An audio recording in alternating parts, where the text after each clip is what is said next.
नाजरीन अस्सलाम वालेकुम। स्पेशल टॉक में मां आया जो मेज़बान शकील सुमरो। नाजरीन, मुल्की सियासत में बिलावल भुट्टो ज़रदारी पीपल्स पार्टी के चेयरमैन सब पाकिस्तान की मुल्की तारीख़ में सब का नंढी ॼमार वारे परॾही वज़ीर तौर हलफ़ खणी वरितो है। हिन वक्त शहबाज शरीफ की जेका कोलिशन गवर्नमेंट है उनके सब का वधिक जो चैलेंज है वो इकोनॉमी यानी मैशियत और उनका बाद में दहशतगर्दी जो चैलेंज है। सी पैक जा जेके मामला आहिनि उहे सी पैक जा मामला CPEC authority Ahsan Iqbal जो चवण है तो वह ख़त्म करे उनके रिव्यू करे नई अथॉरिटी ठाई वेंदी। इन हवाले से इम्कान ये आहिनि त शहबाज शरीफ सऊदी अरब के दौरे का पोइ चीन वींदो ऐं उन सां गॾोगॾु पीपी चेयरमैन जो हिन वक्त परॾही वज़ीर है बिलावल भुट्टो ज़रदारी वो भी चीन जो दौरो कंदो। IMF से जेके मामलात आहिनि ख़ास तौर ते अमेरिका और चीन जो कॉन्फ्लिक्ट है वो भी पाकिस्तान के लिए एक बड़े चैलेंज की हैसियत रखे तो। इन अहम इशूज़ से अज अस स्टूडियो में ॻाल्हाइण के लिए दावत दी है सीनियर साहब या सीनियर तजिए निगार खुर्शीद अब्बासी साहब। टेलीफोन लाइन से असा ज्वाइन किया है सीनियर तजिए निगार इदरीस चांडियो साहब, पाण सीनियर सियासी अगवान भी रहा आहिनि। शुरू कयूं था इदरीस चांडियो साहब का। इदरीस चांडियो साहब, मुल्की जेका सियासी सूरत हाल है वह कोलिशन गवर्नमेंट जेका शहबाज शरीफ की हुकूमत है उनके 2 हफ़्ता गुजरी चुका है। पंजाब जो बहरान है उनमें अज उता लाहौर हाई कोर्ट गवर्नर के है सुभाणे ताईं हमजा शहबाज शरीफ के हलफ खणायो वने। बिलावल भुट्टो ज़रदारी पीपल्स पार्टी जो चेयरमैन अज परॾही वज़ीर तौर हलफ खणी वरतो है। तव्हां कीअं समझो था जो जियो पॉलिटिकल सूरत हाल है उनमें मैशियत और उनका बाद में जो दहशतगर्दी वालो वो चैलेंज है काल जो कराची यूनिवर्सिटी में भी वाक़ थो, किएं ॾिसो था मौजूदा हुकूमत के लिए सब का वड़ा जो चैलेंजिस आहिनि तव्हां समझो था इन चैलेंजिस के शहबाज शरीफ की जो हुकूमत है वह कें हद ताईं मुंह ॾेई वेंदी? मेहरबानी। पहिरियां त मां बिलावल भुट्टो खे मुबारकबाद थो ॾियां जंहिं हलफ़ खयो आहे वज़ारत ख़ारजा जो। हू 25 सालनि जो नौजवान है ऐं सिंध जी नई क़यादत है। कुछ सालन में हू क़यादत तौर ते साबित थियो है ऐं हिन हुकूमत के तब्दील करण में उनजो वॾो रोल रहियो है। नंबर ॿियो, ही जेका नई हुकूमत आई है उहा मुल्की मफ़ादनि में आई है। जेकॾहिं न अचे हा त ही मुल्क वधीक बहरान जो शिकार थिए हा। इन वक्त की मौजूदा हुकूमत जेका शहबाज शरीफ जी आहे उनखे मुंहिंजी नज़र में 5 अहम चैलेंजिस आहिनि। नंबर पहिरीं, मईशत की बहाली। नंबर ॿियो, बैन अल-अक़वामी तालुकात, छो त पाकिस्तान जो बैन अल-अक़वामी तालुकात में तनाव जो शिकार थी वियो आहे। टियों, प्रॉक्सी वार, जंहिंखे तव्हां दहशतगर्दी जो बि नालो ॾियो था, उहा प्रॉक्सी वार जो हिसो आहे। चौथों, महांगाई, अवाम में वॾो मसइलो महांगाई आहे न। पंजों, इंतख़ाबी इस्लाहात ऐं वक़्त ते चूंडूं कराइण। उन करे आउं सम्झां थो त हिन हुकूमत जी ख़ासि ॻाल्हि इहा आहे त वर्किंग के अंदाज में वज़ीर आज़म तमाम घणो तेज़ आहे। जेको असीं हफ़्तो खनि ॾिठो आहे उहो तमामु तेज़ी सां फ़ैसिला करे थो ऐं महिनत करे थो। ॿियो, उनखे मुल्क जे तमामु सियासी धुरियुनि जी हिमायत हासिल आहे सवाइ इमरान खान जे। टियों, हू इस्टेब्लिशमेंट सां ख़ासि तौर फोर्स सां उनजा तालुकात बहितर आहिनि, ब्यूरोक्रेसी सां बहितर आहिनि, अदलिया सां बि उनजा जेको तालुकात बहितर आहिनि। आउं सम्झां थो त कुझु महीननि जी महिनत में इन्हनि बहराननि खे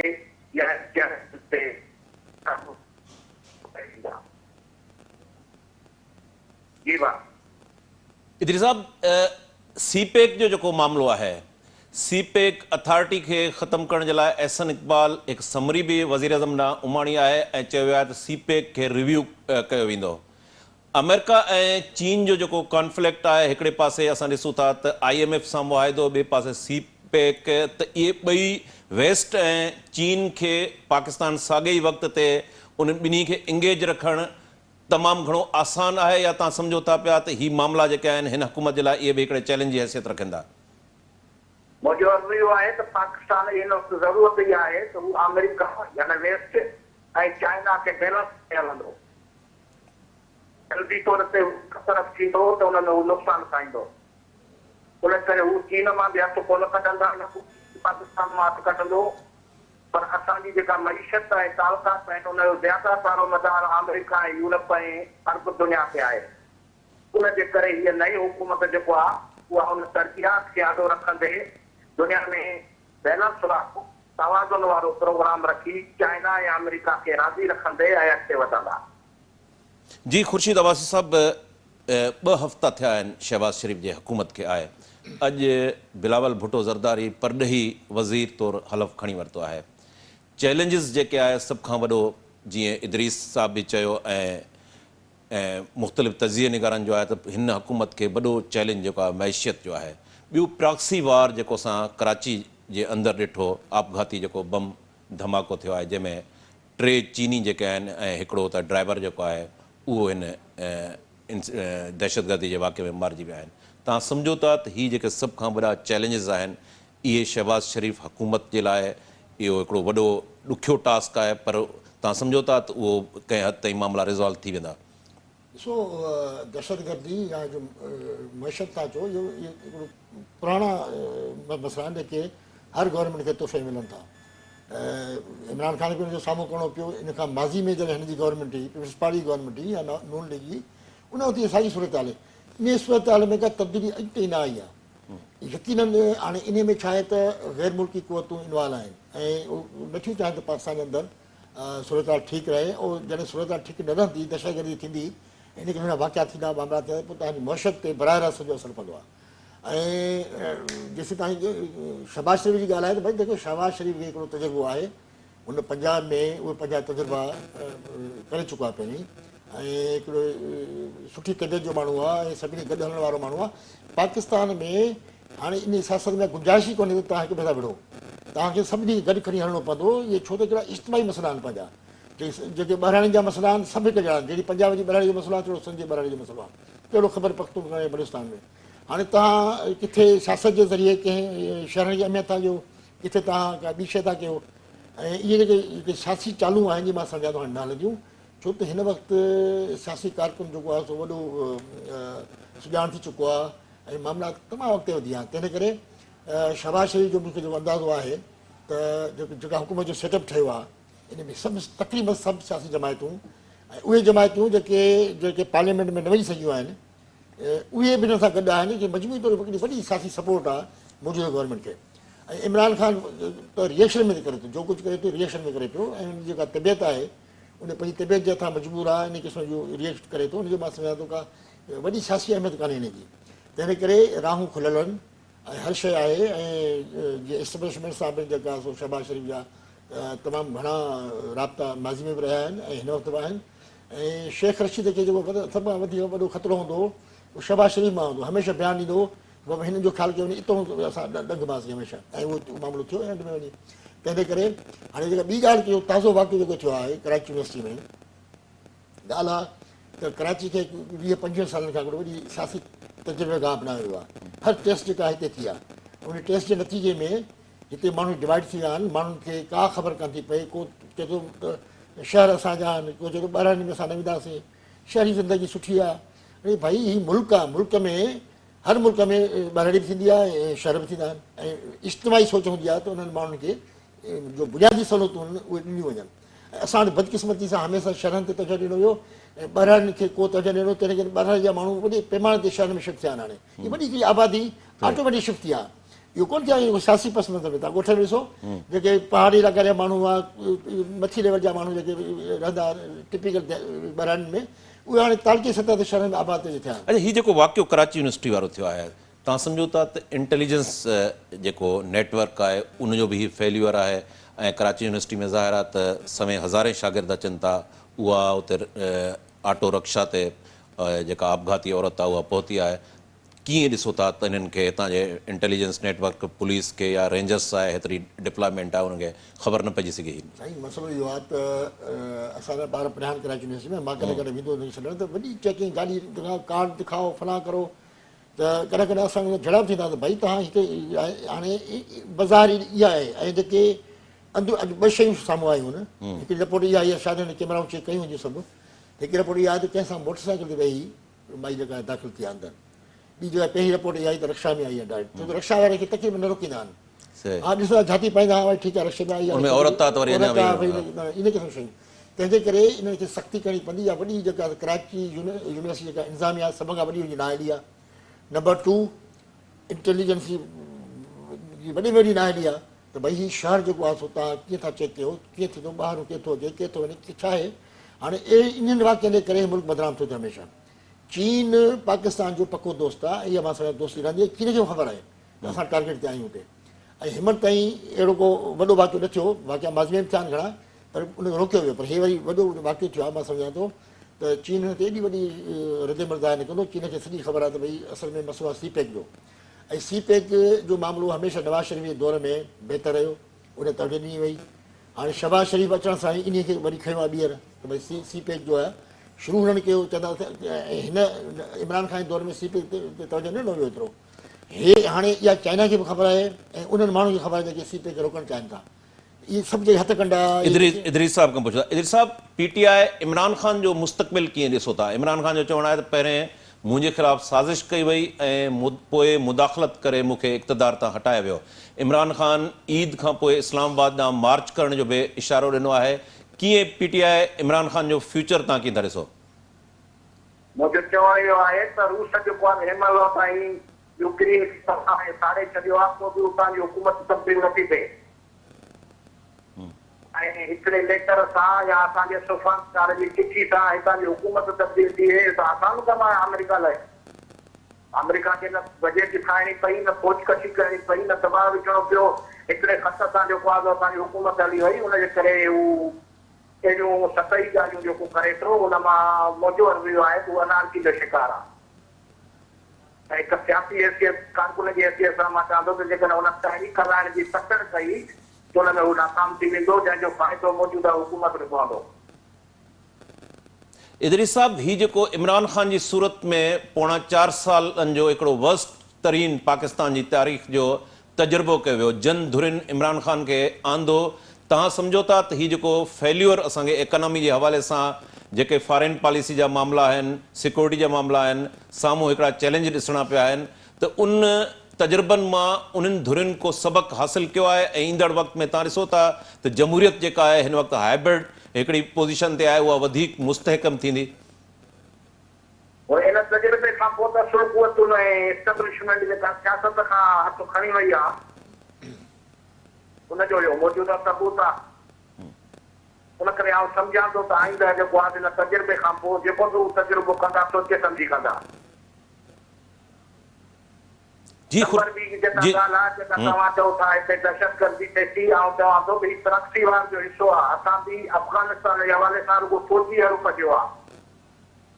मौजूदा हुकूमत ऐं एस्टेब्लिशमेंट खे अफ़गानिस्तान ऐं बलोचिस्तान में सियासी हल कढणो पवंदो। तो उनजे करे अफ़गानिस्तान मां जेकॾहिं अमेरिका हली वई आहे इंडिया सिधी तरह, पोइ बि जेके बि हमला पाकिस्तान ते थियनि था या दहशतगर्दी थिए थी, उहे हिंदुस्तान जी अफ़गानिस्तान जी मार्फत थियनि था। उन करे असांखे हुन पंहिंजी पुराणी पॉलिसी खे रिव्यू करणो पवंदो। इदरीस साहब, शहबाज शरीफ़ जेको आहे बलोचिस्तान जो दौरो बि कयो आहे, ख़ासि तौर ते मिसिंग पर्सन्स वारो जेको इशू आहे उनखे बि शहबाज शरीफ़ जेको आहे एड्रेस कयो। सीपेक जा जेके मामला आहिनि उहे बि वेस्टर्न ऐं ईस्टर्न रूट ते जेको आहे काफ़ी रिज़र्वेशन्स रहियूं आहिनि, ग्रीवियंसिस रहिया आहिनि। त तव्हां सम्झो था त सियासी ही मौजूदा हुकूमत जेको आहे उहो इन जो को पॉलिटिकल सॉल्यूशन कढी वठंदा? जो जेके बलोचिस्तान जा स्टेक होल्डर आहिनि, ख़ासि तौर ते पॉलिटिकल जेके आहिनि, मेंगल थी वियो, नेशनल पार्टी आहे, उन्हनि खे ऑन बोर्ड वठी करे इहो मामिलो जेको आहे सियासी तौर ते हल थी सघे?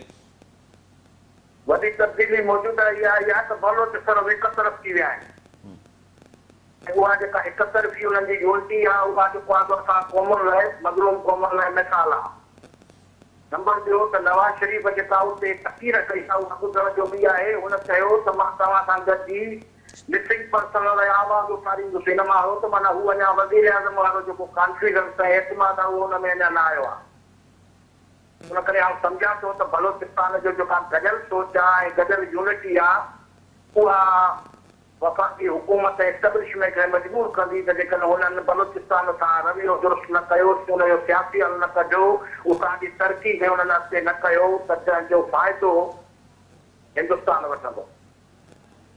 जी खुर्शीद साहब, ही जेको पोणा 4 साल इमरान ख़ान जी सूरत में हिकिड़ो वर्स्ट तरीन तजुर्बो थियो आहे, तव्हां सम्झो था इन तजुर्बे मां जेके हाइब्रिड हिकिड़ो डेमोक्रेटिक सिस्टम उन्हनि इंट्रोड्यूस करायो आहे उहे को लेसन लर्न कंदा ईंदड़ वक़्त में तव्हांखे जमहूरियत मुस्तहकिम थींदी नज़र अचे थी या तव्हां सम्झो था त हीउ आर्ज़ी हल आहे जॾहिं बि क्राइसिस में ईंदो आहे पोइ इन क़िस्म जो जेको आहे हिकिड़ो इंटीरियम सेटअप या पॉलिटिकल फोर्सिस खे खणी ईंदा आहिनि वरी साॻे ट्रैक ते ईअं ई थींदो रहियो आहे 73-74 सालनि जी तारीख़ में असल में हिते असांजो बदकिस्मत जेके सियासी पार्टियूं आहिनि उहे जमहूरियत खे इक़्तिदार जी ॾाकण सम्झनि थियूं हुनजा जमहूरियत आहे इक़्तिदार लाइ ठही आहे भाई तव्हांखे जमहूरी रवायत रखणा आहिनि जमहूरी अंदाज़ सां वञिणो आहे आईने खे ॾिसणो आहे मुल्क आहे हिकु अहिड़ी कोन्हे जेको तव्हां ज़ाती अना में अची वञो हाणे त नज़र आई न हाणे जेकॾहिं स्पीकर आइन खे छॾे इमरान ख़ान हुकुम जे इंतज़ार में वेठो आहे डिप्टी स्पीकर जो इमरान खे ईअं थींदो सदर हलणु नथो खणाए कॾहिं चए थो तबियत ख़राबु थी वई आहे ऐं वरी कॾहिं चए थो भई जेको आहे मां फलाणे खे न कराई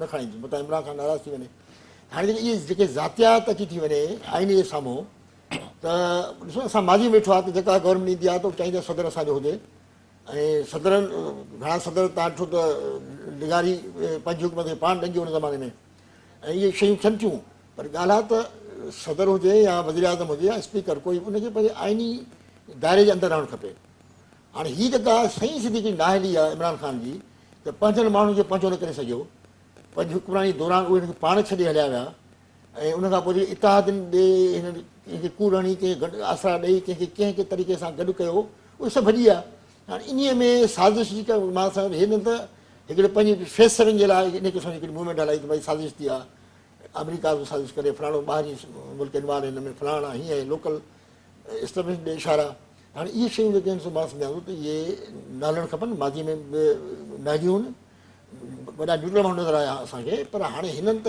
यानी हद करे छॾी त भई तव्हां शख़्सी बुनियाद ते ख़ाली इमरान खे ॾिसो था आइन खे कोन था ॾिसो ऐं तव्हां जो हिकिड़ो सिस्टम आहे हिकिड़ो आइन जो हिसो आहे त भई अदम एतवारी तहरीक तव्हां पेश करे सघो था हुन पेश कई कामयाबु थी वई तूं 5 माण्हू खे क़ाबू कर इहे जेके शयूं आहिनि मां सम्झां थो त इन्हनि शयुनि जे करे असांजी मैशत तबाह थी आहे मुल्क में जेको इतिहाद असांजो पारा थी वियो आहे तव्हांजे जेके पाड़ेसरी मुल्क आहिनि उन सां तव्हांजूं पॉलिसियूं न ठहियूं आहिनि शख़्सी बुनियाद जूं पॉलिसियूं ठाहियूं आहिनि कंहिंखे केरु थो वणे कंहिंखे नथो वणे इन जेके मां सम्झो इज्तिमाही पॉलिसी ते असांखे ॿीहर हिकु दफ़ो ॿीहर जेको आहे ख़ारजा पॉलिसी ऐं दाख़िला पॉलिसी ते ॾियणो पवंदो उन पॉलिसी रिव्यू करिणो पवंदो त जीअं तव्हांजे मुल्की सतह ते असांखे सोचणु खपे ज़ाती लेवल ते या शख़्सी बुनियाद ते ॻाल्हियूं न हुअणु खपनि इदरी साहब हिकिड़ी त असां ॾिसूं था त मुल्की सियासत जो मंज़रनामो आहे 4.5 साल जो अरसो इमरान ख़ान जो जीअं पाण बहस हेठि आंदो त उहो इंतिहाई वर्स्ट तरीन जेको दौरु हुयो असां ॿिए पासे जेकॾहिं गवर्नेंस जा इशू ॾिसूं असां पीपल्स पार्टी जी गवर्नमेंट जो जेकॾहिं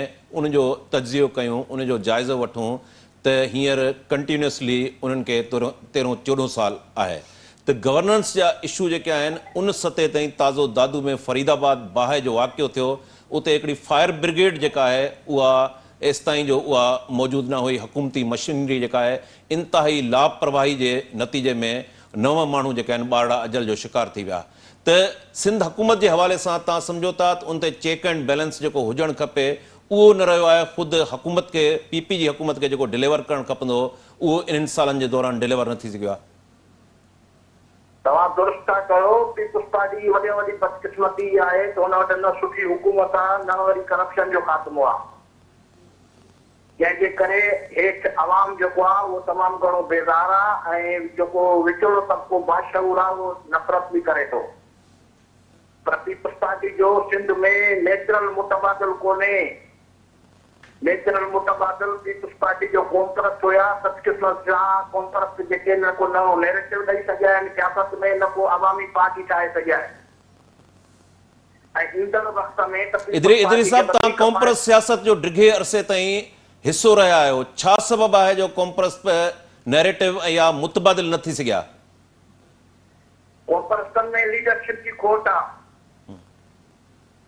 उन्होंने हमेशा एहतजाज की सियासत करी है इशू पॉलिटिक्स कई है इशू पॉलिटिक्स के उन्होंने प्रोग्राम पॉलिटिक्स का कोन जोड़ियो है जैसे करे सिंध के अंदर इन वक्त वही बदकिस्मती है तो नओ कारकुन पैदा न तो थे करे नओ कारकुन पैदा न तो थे नओ लीडर भी पैदा न तो थे ऐं जेका तमाम तोड़ फोड़ ऐं टोलेबाज़ी आहे दर्जननि खां वधीक ग्रुप आहिनि उन्हनि जेको आहे सो आम माण्हू जो वेठा ख़तमु कया उन करे असांजी जेका यूनिटी आहे सग आहे उहा हिकिड़ी हंधि गॾु नथी थिए जो असां मुतबादिल पीपल्स पार्टी जो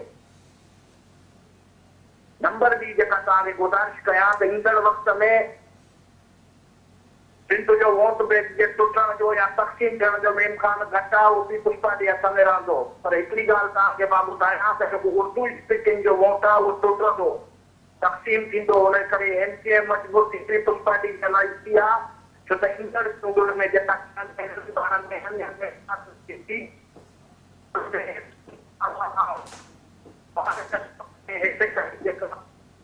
थींदी पीटीआई जी, पीएसपी जी, जमा इस्लामी जी लबेक पैक जी, उन करे सूरत हाल तमामु बिगड़े थी। ॿियो इहो आहे त कराची जी डेमोग्राफी बि चेंज थी वई आहे, जंहिंजे करे मुआशिरनि जी अक्सरियत न रही आहे। खां हेठि जेको आहे पंहिंजी एजेंडा ते वञनि, उहे हिन सदमे में न रहनि त पोइ पीपुल्स पार्टी जेको लालीपाप ॾिनो आहे एनसीएम खे, उन सां पोइ सिंध खे वॾो नुक़सानु थींदो। जी खुर्शीद साहब, पीपल्स पार्टी जी गवर्नेंस जे हवाले सां ऐं ॿियो ख़ासि तौर ते जेको इदरीस साहब कराची जी डेमोग्राफी जे हवाले सां ॻाल्हि कई, ईंदड़ इलेक्शन में जेको मुतहिदा जे लाइ चयो त मुतहिदा खे उहो वोट जेको आहे तक़सीम थींदो। क़ौम परस्तनि जे हवाले सां बि चयो त उन जा काफ़ी जेके आहिनि उन इशूज़ बेस्ड जेका पॉलिटिक्स कई आहे, पार्लिमानी सियासत न करण जे करे क़ौम परस्त जेको आहे मुतबादिल न थी सघिया आहिनि। जी बिल्कुलु, देखिए ॾिसो शुरू खां वठी साईं जेम्स जी जेका पॉलिसी हुन सख़्ती सां मना कयो त भई असां पार्लिमानी सियासत न कंदासीं। जेका तरबियत ॾिनी वई क़ौम परस्तनि खे शुरू में इहा ई ॾिनी वई, त इन करे अवामी सतह जी पार्टी न ठाहे सघिया। हाणे उन वॾी गुंजाइश हुई, जेकॾहिं उन वक़्त खां कोशिशि करियां त हिकिड़ी वॾो पीपुल्स पार्टी सां मुक़ाबिलो थी सघे पियो, हिते वधी सघनि पिया। पर हाणे बि क़ौम परस्तनि उहा इशू वारी सियासत कनि था, ज़ाहिर आहे इशूज़ वधी विया आहिनि तमामु घणा। हाणे इहो मां सम्झां त पीपुल्स पार्टी हिन खां ख़ाइफ़ आहे, ऐं केतिरा फ़ैसिला पीपुल्स पार्टी वापसि वरिता आहिनि माज़ी में इन प्रेशर जे करे, क़ौम परस्तनि जे दबाव जे करे। ऐं हाणे बि आहे पोज़ीशन सां, इहो हाणे ताज़ो मुआहिदो थियो आहे, इन पीपुल्स पार्टी वारा परेशान वेठा आहिनि, ख़ुदि एमक्यू वारा परेशान वेठा आहिनि। उहो चुप करे वेठा, त हाणे कयूं छा, हेॾो रिएक्शन शुरू थी वियो आहे। हिनखे बि चयो आहे चुप करे वेहो, वरी मामिलो गड़बड़ थी वञे। हाणे उहो बि कोन था ॻाल्हाइनि, हे बि चुप करे वेठा आहिनि। ऐं ख़ाली वधी वारो हिकिड़ो बयानु आयो त बाबा को बि इंतिज़ामी यूनियन ठहंदो, हुनखे थोरो थधे करण लाइ मामले खे। बाक़ी तव्हां जेका गवर्नेंस जी ॻाल्हि था कयो, ॾिसो न हिकिड़ो पहिरीं ॾींहं खां वठी हाणे छा आहे, तव्हां वञो ॻोठनि में हर शहर जे माण्हू बोर्ड लॻो पिया आहे, फलाणो ख़ान तस्वीर लही पिया वॾी पटको बजी वेठो आहे, हे माना शहर हिन जो आहे। मतिलबु इन खे मतिलबु एॾो जो ट्रेंड इहो पैदा थियो आहे नओं, हिकिड़ो बिरादरी सिस्टम खे वॾो बूस्ट कयो आहे हिननि पीपुल्स पार्टी वारनि, ख़ाली वोट वठण जे लाइ। हिननि वॾेरनि ते हथु कयो आहे, वॾेरनि खे रिकग्नाइज़ कयो अथऊं, नया नवां वॾेरा ठाहिनि पिया हाणे बि, त उनखे ठाहे कंहिं तरह सां वोट खे क़ाबू कजे। हाणे पीपुल्स पार्टी खे इहो ख़बर पइजी आहे त वोट कीअं वठिबो आहे, इहो इन्हनि खे पंहिंजी प्लानिंग जो हिकिड़ो हुनजो हिसो आहे।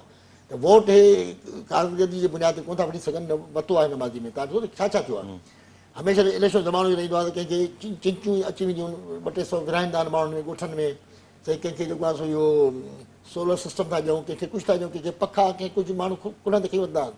इहो आम हुते आहे। हाणे हिनखे हिकिड़ो तरीक़ो अची वियो आहे त बाबा बजाए पूरे ॻोठ ते कंट्रोल करण जे या ॿुधण जे ॻाल्हियूं हुनजी, तव्हां हिकिड़ो वॾो क़ाबू कयो। हिते हिकिड़े नंढे कमर्शियल ब्रेक जो वक़्तु थियो आहे। नाज़रीन, नंढे कमर्शियल ब्रेक खां वापसी ते प्रोग्राम खे कंटिन्यू कयूं था।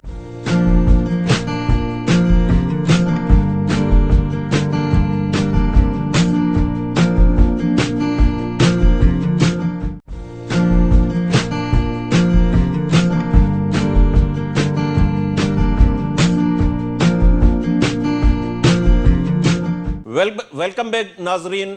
टेलीफोन लाइन ते असांखे पाकिस्तान क़ौमी महाज़ आज़ादी जे सदर, सीनियर तज़िये निगार ऐं सीनियर सियासतदान अज़हर जमील साहब जॉइन किया है। अज़हर साहब अस्सलाम वालेकुम। अस्सलाम वालेकुम भाई। अज़हर साहब, मुल्क की सियासी सूरत हाल आप कैसे देखते हैं? तकरीबन कोई 2 हफ्ते हो चुके हैं शहबाज शरीफ को हलफ उठाए, आज बिलावल भुट्टो जरदारी ने वज़ीर ख़ारजा का हलफ उठा लिया है। इस वक्त मुल्क को इकनॉमी का एक बड़ा चैलेंज सामने है और उसके साथ साथ दहशतगर्दी जो कल कराची में वाक़या हुआ, कैसे देखते हैं इस नई हुकूमत के लिए ये जो सबसे बड़े चैलेंज है? देखिए, मुल्क के सामने तो बहुत सारे संगीन चैलेंजेस हैं, लेकिन एक बात खुश आइंद है कि एक हुकूमत को हटाया गया तो आईनी तरीके से वोट ऑफ नो कॉन्फिडेंस के जरिए हटाया गया। वो उसको भी उसके बारे में भी कंट्रोवर्सी पैदा की जाने की कोशिश हो रही है, और लेकिन एक मरहला بخیر خوبی آئینی طریقے سے میں سمجھتا ہوں ہم نے پار کیا. اب چیلنجز تو بہت ہیں. کل جو دہشت گردی کا واقعہ ہوا اور 3 کنفیوشس انسٹیٹیوٹ کے ٹیچرز کو اور ڈائریکٹر کو کا بےایمانہ قتل ہوا, ہم اس پہ اپنا افسوس کا اظہار ہی کر سکتے ہیں. اور یہ ایک کوشش, جناونی کوشش تھی کہ سی پیک کو ناکام کیا جائے اور پاکستان اور چین کی دوستی میں دراڑیں پیدا کی جائیں. بات یہ ہے کہ میرے نظر میں جو بھی کچھ ہو رہا ہے, اور آپ کسی اور کی رائے مختلف ہو سکتی ہے, لیکن کافی عرصے سے میں ملک کی سیاست کو سی پیک کے پس منظر میں دیکھ رہا ہوں. جی جی. یعنی میں سمجھتا ہوں, اور میں نے اپنے دوستوں میں بھی, اپنی پارٹی میں بھی کہا کہ دیکھو, یہ جو 2070 میں نواز شریف کو ہٹایا گیا, تو اس کے پیچھے بھی ہم ایک طریقے سے ایک ٹریپ میں آئے ہیں, جو وہ قوتیں, بیرونی قوتیں جو نہیں چاہتی ہیں کہ سی پیک قائم کیا جائے, اور تو وہ ان کے لیے بنیادی مقصد یہ تھا کہ حکومت میں اور فوج میں تفریق پیدا کی جائے. اب میں سمجھتا ہوں کہ فوج کے اپنے مقاصد ہوں گے جنرل صاحب کے, اور انہوں نے اپنے تئیں سوچا کہ بھئی کرپشن سب سے بری بیماری ہے اور یہی ایک راستہ ہے. لیکن 5 سال میں تو ہم نے دیکھ لیا اس ملک کے ساتھ ہوا کہ سو کالڈ مسٹر کلین کو لائے, اور ان کے ہاں بھی تمام وہ لوگ الیکٹیبلز آئے جنہوں نے جن کے خلاف کیسز بھی تھے, جن کے بارے میں کرپشن کے الزامات بھی تھے. لیکن ایک مرحلے کو ہم نے پار کر لیا چلیں کہ وہ حکومت بھی ایک طریقے سے میرے نظر میں ایکسپوز ہوئی, نہ اپنے دوستوں کو, نہ اپنے اتحادیوں کو ساتھ لے کے چلی, نہ بلکہ اس کی اپنی پارٹی کے اندر بھی بغاوت ہوئی. اور وہ یعنی آپ دیکھیے کہ 2018 میں لیڈر آف دی اپوزیشن تھے اس وقت شہباز شریف, اور انہوں نے چارٹر آف اکانومی کا آفر کیا تھا. لیکن اس وقت کے وزیر اعظم عمران خان نے کہا تھا کہ میں چوروں اور ڈاکوؤں سے بات نہیں کر سکتا. یعنی مودی صاحب سے تو بات کر سکتے تھے, کرنے کو تیار تھے, لیکن ان کے ساتھ نہیں کر سکتے تھے. اور پہلے ہی سال کے اندر ماہرین معاشیات نے کہا کہ 10 لاکھ لوگ بے روزگار ہوئے, 40 لاکھ لوگ خط افلاس کے نیچے گئے, اور 3 سال تک یہ ٹرینڈ کنٹینیو رہا. تو ہم ایک بہت سنگین تجربے سے گزرے ہیں. اچھی بات یہ ہے کہ حکومت جو آئی ہے, اپوزیشن کی پارٹیز اور پی ٹی ایم, وہ ایک اکٹھا مل کے چل رہی ہیں, اور اللہ کرے کہ یہ مل کے چلے, اور اکنامک جو چارٹر آف اکانومی چاہیے تھا وہ ایک اکنامک چارٹر پہ خود آئیں اور مل کر کے اس بحران سے. اظہر جمیل صاحب, آپ نے سی پیک کی بات کی, آپ کیسے دیکھتے ہیں کہ اس وقت سی پیک جو اتھارٹی تھی, احسن اقبال نے اس کو ختم کرنے کے لیے سمری جو ہے وہ وزیر اعظم کے پاس ارسال کر دی ہے, ریویو کیا جا رہا ہے سی پیک کو, اور دوسری طرف ہم دیکھتے ہیں کہ جو امریکن چائنا کانفلکٹ ہے اسے ہم کس طرح فیس کر پائیں گے؟ فارن پالیسی کا ایشو, کیا اس میں ہم شفٹ لائیں گے آنے والی حکومت کے لیے؟ یہ کیا ممکن ہوگا کہ ہم ایک سائڈ پہ ویسٹ کے ساتھ, آئی ایم ایف کے ساتھ معاملات طے کریں, اور دوسری جانب چین اور سی پیک کے معاملات ہیں؟ دیکھیے, پاکستان ایک معمولی ملک تو نہیں ہے, 230 ملین کا ملک ہے, 10 سال میں 240 ملین ہو جائے گا. یعنی تقریباً اس کی آبادی یورپ کی نصف آبادی کے برابر ہے, اور کتنے اہم علاقے میں ہمارا قیام ہے. اور اس سے سی پیک کا جو سی پیک جو ہے وہ بیلٹ اینڈ روڈ انیشیٹو کا جویل ان دا کراؤن ہے. یعنی یہ میں نہیں کہہ رہا ہوں اینڈرو کوریبی کو جو 5th جنریشن وارفیئر اور ہائیبرڈ وارفیئر کے ایکسپرٹ ہیں، انہوں نے 2016 میں کہا تھا کہ سی پیک جو ہے مغرب کے لیے قابل قبول نہیں ہے، اور اس میں کوشش کی جائے گی کہ پاکستان کے اندر انٹرنل ڈی اسٹیبلائزیشن پیدا کیا جائے. لیکن اگر کسی چیز پہ بیشتر پارٹیز متفق ہیں، وہ سی پیک کے قیام پہ اور سی پیک کی ترقی پہ پورا ملک اس بات پہ متفق ہے، اور اس پہ کوئی کمپرومائز نہیں ہوگا. ٹھیک ہے، اگر اتھارٹی بدلی جا رہی ہے کہ پہلے انہوں نے ایک جنرل صاحب کو اس کا ہیڈ بنا دیا تھا، کوئی سویلین آ جائے، وہ ٹھیک ہے، لیکن میں سمجھتا ہوں یہ حکومت بھی سی پیک کے ساتھ کمیٹڈ ہے. بیچ میں عمران خان کی حکومت میں وہ سرد موری آئی تھی، کچھ لوگوں نے ادھر رضا داؤد جیسے بھی لوگ تھے جنہوں نے سوالیہ نشان اٹھانا شروع کر دیے، لیکن یہ ایک دوستی ہے، پاک چین دوستی، جو عوامی سطح پر بھی ہے. اور جو آپ دیکھیے جنہیں مارا گیا ہے تو ایسا لگتا ہے کہ ہمارے گھر کے فرد مارے گئے ہیں. یہ چینی نہیں تھے، یہ چینی زبان سکھانے آئے تھے، اور ہمارے رشتے اتنے مضبوط ہیں عوام کی سطح پر اور حکومت کی سطح پر بھی کہ ایسی سازشوں کا ہم سی پیک کو نشانہ بننے نہیں دیں گے. اظہر جمیل آپ صاحب، کہہ رہے ہیں، جی کنٹینیو کریں. آپ کہہ رہے تھے نا کہ چین کا امریکہ سے، دیکھیے ہماری چین سے دوستی ایک مستقل دوستی ہے. امریکہ کے ساتھ ہمارے تعلقات میں اتار چڑھاؤ آئے ہیں، ایک ٹرانزیکشنل ریلیشن شپ تھی، لیکن ہم سمجھتے ہیں کہ ہماری کوشش ہونی چاہیے تمام پڑوسیوں کے ساتھ، تمام ملک، تمام دنیا کے ممالک کے ساتھ ہماری دوستی ہو. وہ جو پنچشیلا کے 5 اصول ہیں جس پہ ایک دوسرے کے اندرونی معاملات میں مداخلت نہیں کرنا، اور ایک دوسرے کے اقتدار اعلیٰ کو قبول کرنا. اور اظہر جمیل صاحب، سی پیک میں ایسٹرن اور ویسٹرن جو روٹ ہے اس پہ کافی ریزرویشنز بھی رہی ہیں مختلف پارٹیز کو، صوبوں کو، بلوچستان کو اسپیشلی. تو بلوچستان کے جو گریونسز ہیں وہ کس طرح آپ سمجھتے ہیں؟ کیونکہ یہاں ہم دیکھتے ہیں کہ پراکسیز بھی چل رہی ہیں بہت ساری، تو ان کو کس طرح سیٹل کیا جائے گا؟ شہباز شریف نے بلوچستان کا وزٹ بھی کیا تھا، انہوں نے مسنگ پرسنز کا بھی معاملات اٹھائے. تو آپ سمجھتے ہیں کہ بلوچستان کے جو گریونسز ہیں یہ موجودہ حکومت اس کو ریزالو کروائے گی؟ دیکھیے بہت ضروری ہے، شہباز شریف کا ادھر جانا خوش آئند تھا. بلوچستان کے اپنے مسائل ہیں، اور میرا اپنا جو زندگی بھر میں معراج محمد خان کے ساتھ میں نے سیاست کی، ان کے بلوچستان کے لیڈران کے ساتھ، خیر بخش بری، شیر محمد بری اور دیگر، عطا اللہ خان مینگل اور دیگر قوم پرست اور میر بزنجو کے ساتھ بڑے اچھے تعلقات تھے، اور جد و جہد میں ہم ایک دوسرے کے ساتھ کھڑے رہے تھے. تو میں سمجھتا ہوں کہ ہمیں بلوچستان کا مسئلہ ایسٹ اور ویسٹ کا نہیں ہے، بلوچستان کا مسئلہ سیاسی پارٹیسپیشن کا ہے.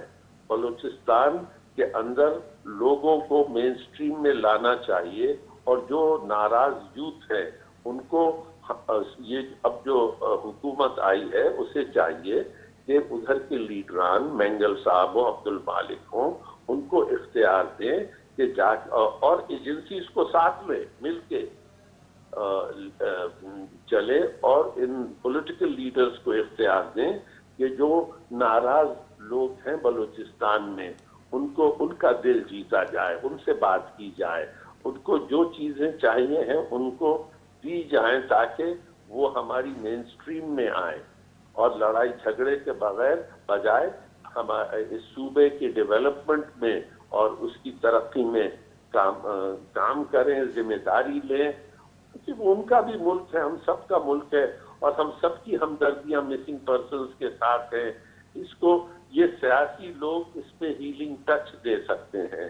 شہباز شریف نے اب تک جو انڈیکیٹرز دیے ہیں بہت مثبت ہیں، اور ٹھیک ہے جو انہوں نے کیا یہ قابل مذمت ہے. کسی کو برین واش کر کے اس لڑکی نے خودکش بمباری کی، لیکن یہ مسائل کا حل نہیں ہے، اور نہ لوگوں کو غائب کر دینا مسائل کا حل ہے. یہ ڈائیلاگ، مکالمہ، ڈائیلاگ، ڈسکشن کے ذریعے ہی हल हो सकता अजहर- है। अजहर- और अजहर एक जमील साहब, हमदर्दाना रवैया रखना चाहिए। लास्ट क्वेश्चन, बिलावल भुट्टो जरदारी जो पीपल्स पार्टी के चेयरमैन भी हैं, वजारत खारजा का अहम मनसब आज उन्होंने संभाला है, आप समझते हैं कि उनका इतना तजर्बा है वो इस मनसब को संभाल लेंगे और यही जो वजारत खारजा का ओहदा रहा है क्या इतना बाख्तार रहा है जब सिविलियन के पास आता है? नहीं, देखिए ये बहुत अच्छा है कि बिलावल भुट्टो ने ये ओहदा संभाला है। और उनके नाना ने तो शायद 36 बरस की उम्र में इस ओहदे पे फायज हुए थे,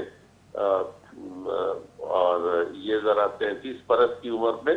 लेकिन बिलावल की एक सियासी जद्दोजहद भी रही है और उसने बहुत कुछ सीखा है जो इस उम्र में ना उनके वालिद को ना उनके नाना को ना सीखता।